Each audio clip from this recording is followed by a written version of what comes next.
Hello everyone, welcome to another video about conspiracy theories.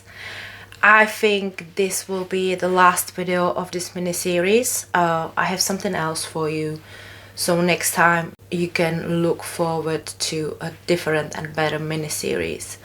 But for now, let's see what I have for you in today's video. Over 15,000 mourners had turned out to pay their respect to Bruce Lee in Hong Kong, where he was already a huge star. He was still largely unknown to mainstream movie lovers in the United States. A group of family and friends mourned the death of this incredible young man, martial artist and actor. However, very soon his name would be up in lights across the world, and as Bruce Lee's fame spread, so did the suspicion about his sudden death at the age of just 32. Bruce Lee was born in San Francisco in 1940. The family moved to live in Hong Kong when he was just 3 months old. His father was an opera star, and from a young age Bruce had stage and screen experience, but it was boxing and martial arts that took much of his attentions and time.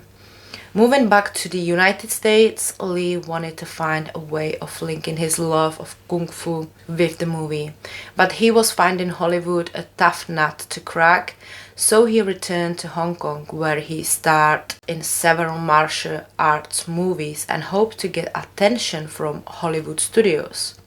His wish came true, and Warner Bros. Offered Lee the lead role in Enter the Dragon.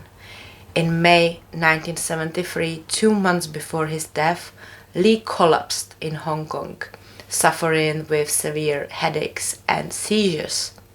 Doctor diagnosed an excess of fluid on the brain. He was treated and returned home.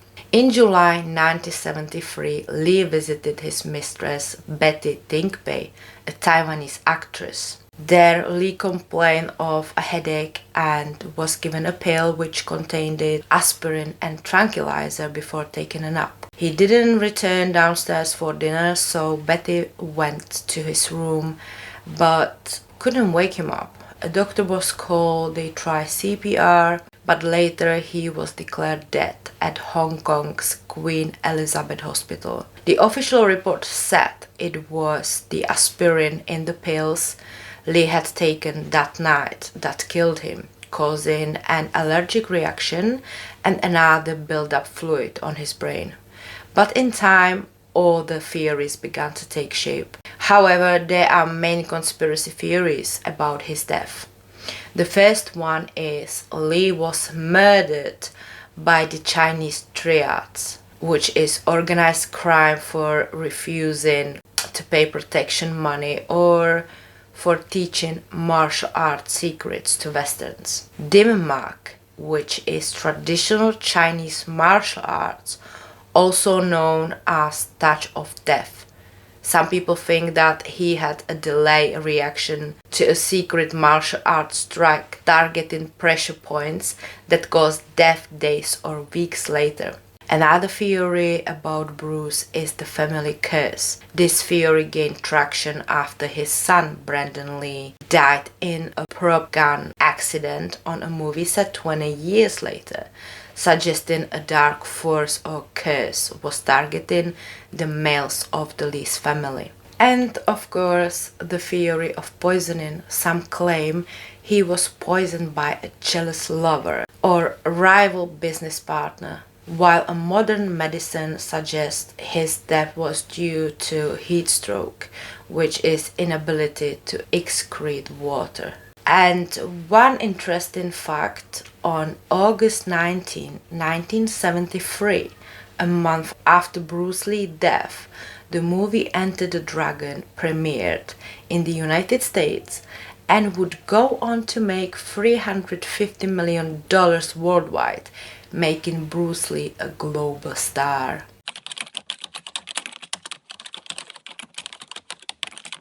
The dead internet theory is a conspiracy theory that posits that the majority of content and activity on the internet, particularly on social media, is no longer generated by humans but rather by AI-driven bots. Proponents of the theory believe this is part of a coordinated and intentional effort by governments or corporations to control public perception, manipulate behavior, and simulate social consensus. The dead internet theory include bot domination, which is most social media accounts, comments, and posts are run by AI agents. Also, manufactured content. The internet we once knew, a vibrant space for human interaction, died around 2016 and has been replaced by synthetically generated AI slop designed to farm engagement like comments, likes, clicks, and advertising revenue. Some believe there is manipulation and control, and the goal is to limit users. Artificial content making it easier for powerful entities to spread propaganda, attack opponents, and influence public opinion and consumer behavior on a massive scale. And that leads to erosion of trust.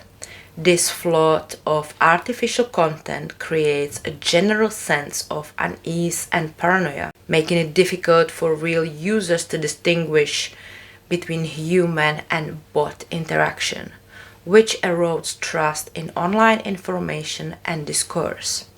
And the reality behind the conspiracy is real.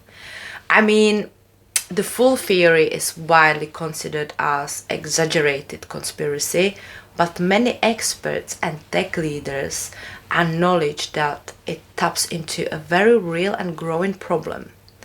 The existence of bot is not a conspiracy, and cybersecurity confirmed that a significant portion of web traffic is non-human.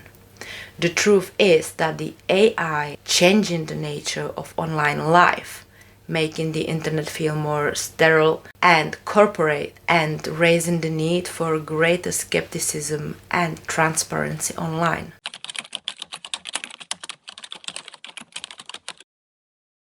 The subliminal advertising conspiracy theory centers on the belief that companies and media intentionally embed hidden messages like visual or audio below the threshold of conscious awareness in media, secretly influence people's desire, purchasing decision, and overall behavior. The idea gained popularity after a false 1957 experiment by market researcher James Vickery, who claimed to have increased popcorn and Coca-Cola sales by rapidly flashing "Eat popcorn and drink Coca-Cola" messages in a movie theater.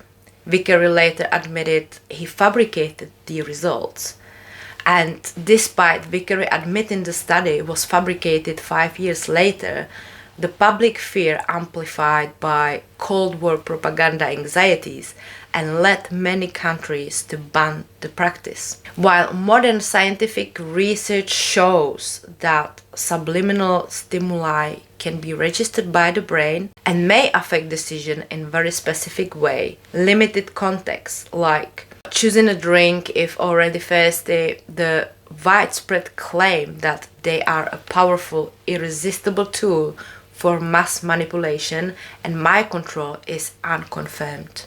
And this brings us to the end of this video. Let me know in comments down below what do you think about these theories. As I mentioned at the beginning, this was the last video about conspiracy theories unless you request a specific video.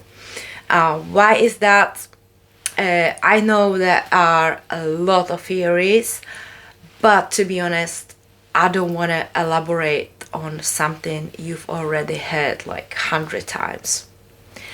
Anyway, don't forget to subscribe, hit the like button, or find me on my Instagram, and I will catch you in the next one. Ciao, ciao!